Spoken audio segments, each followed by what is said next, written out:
তো এই দেখো আজকে মাছটা কিন্তু একটু ছোট সাইজ, কিন্তু অনেক ভালো। তো মাছটা এবার আমি নুন হলুদ মাখিয়ে আর ভেজে নেব। তো এই দেখো মাছটা ভাজা বসিয়ে দিয়েছি, আবার ছাড়ছে।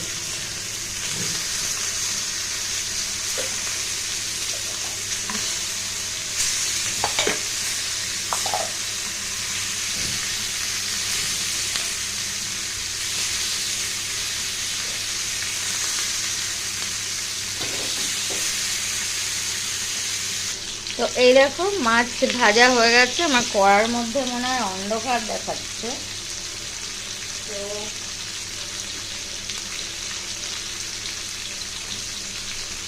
মাছটা আমি ছড়িয়ে দেব,